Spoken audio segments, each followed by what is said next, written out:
সে তার বরের সাথেই প্রেম করবে। কোনো ছেলে প্রপোজ করলেও সেটার কখনো হ্যাঁ সূচক উত্তর দেয়নি সে। সে বিয়ের আগে প্রেম করবে না। অথচ আজ এমন এক সন্ধ্যায় অভ্র চৌধুরীর সাথে তার বিয়ে হয়ে গেল। কি অদ্ভুত না? হে বিয়ে নাকি কোনো বিয়েই নয়, একটা নামের সম্পর্ক। এমন একটা কাটা হয়ে রবে এই বিয়েটা, যেখানে সেটাকে গিলতেও পারা যাবে না, আবার বেরও করা যাবে না। গলায় আটকে থাকবে সারাটা জীবন। একটা সময় কাঁদতে কাঁদতে ঘুমিয়ে পড়ে ঐন্দ্রিলা। রাত ৩টা, রুমের লাইট অন করতেই অভ্র দেখে ঐন্দ্রিলা গুটি গুটি মেরে ঘুমিয়ে আছে। অভ্র খেয়াল করলো বৃষ্টির কারণে রুমটা বেশ ঠান্ডা। ঐন্দ্রিলা ভেজা জামা শুকিয়ে গেছে।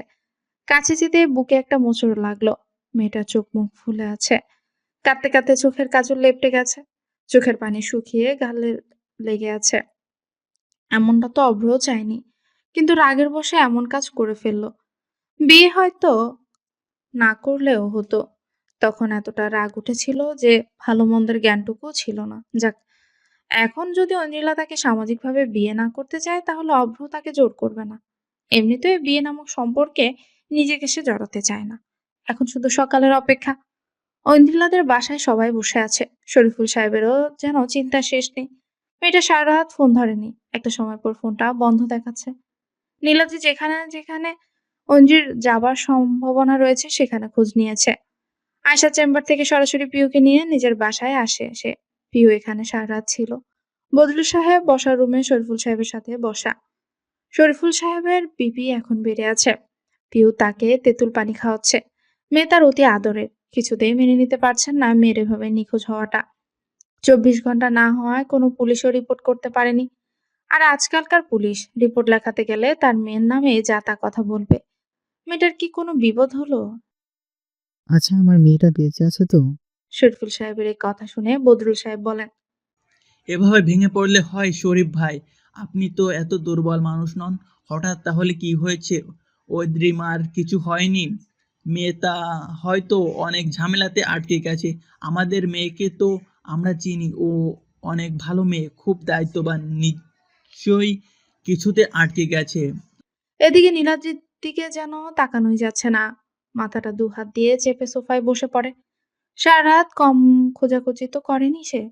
নীলাদ্রিকে এমন দেখতে কেন যেন পিহুরও একবারে ভালো লাগছে না। এ কয়দিনে লোকটাকে যতটুকু দেখেছে, লোকটাকে হাসি ঠাট্টাতেই দেখেছে সে। ধীর পায়ে হেঁটে তার পাশে বসে পিহু।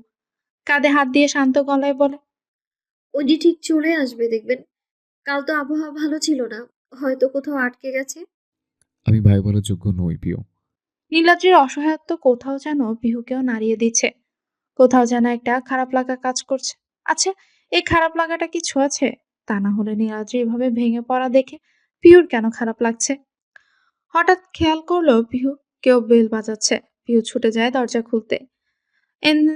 অঞ্জিলা দরজার বাহিরে দাঁড়িয়ে আছে। অঞ্জিলার উপর দিয়ে ঝড় চলে গেছে এমন মনে হচ্ছে। চুলগুলো উস্কো খুস্কো, চোখের নিচে কালি গর্তে ঢুকে গেছে চোখ। এমন লাগছে মুখ ফোলা। মুখ ফসকে বেরিয়ে গেল পিহুর মুখ থেকে। ওন্ডি, পিহুর কথা শুনে সবাই দরজার কাছে ছুটে যায়। অঞ্জিকে দেখে যেন সবার প্রাণ ফিরে আসে। মেয়েকে জড়িয়ে চোখের পানি ছেড়ে দেয় তিনি। ভাঙা গলায় বলতে থাকে, মারে, কোথায় ছিলি? তোকে কোথায় না খুঁজেছি। একটা ফোন তো ধরতে হয় নাকি? ফোন কেন ধরলি না? আ- আসলে বাবা, তুই ঠিক আছিস তো মা? বাবার মুখে এমন কথা শুনে কি বলবে ভেবে পাচ্ছে না। কালকের কথা যদি বাবা জানে কি উত্তর দিবে। একটা সামান্য ঠাট্টা মজার মাসুল তাকে এভাবে দিতে হবে বুঝতেই পারেনি সে। নিজেকে কোনো মতে সামলে ধীর গলায় বলল, বাবা সাইডে যাওয়া লেগেছে। বৃষ্টিতে আটকে গেছিলাম। ফোনটাও চুরি হয়ে গেছে। আর কোনোভাবে তোমাকে জানানোর উপায়ও ছিল না। সব নাম্বার তো ফোনে। আমি ভেবে পাইনি কি করব। সরি বাবা, এরকম আর হবে না। আমাকে ক্ষমা করে দাও। বলেই অঞ্জিলা কেঁদে দেয়। নিজেকে ধরে রাখা দুষ্কর হয়ে পড়েছে তার কাছে। এই প্রথম বাবাকে মিথ্যে বলেছে। নিজের ভেতরটা যেন তোলপাড় যাচ্ছে তার। অভ্র চৌধুরীর জন্য আজ তার এই পরিস্থিতি। কেন এই লোকটা তার জীবনে এলো? না এলে তো এমনটা হওয়ার কথা ছিল না। বাবাকে জড়িয়ে হাউমাউ করে কাঁদছে ঐন্দ্রিলা। শরীফুল সাহেব সান্ত্বনা দিয়ে বললেন, হয়েছে হয়েছে, তুই তোর ভুলটা বুঝেছিস, এটাই অনেক। আর কাঁদতে হবে না। যা, ফ্রেশ হয়ে নে।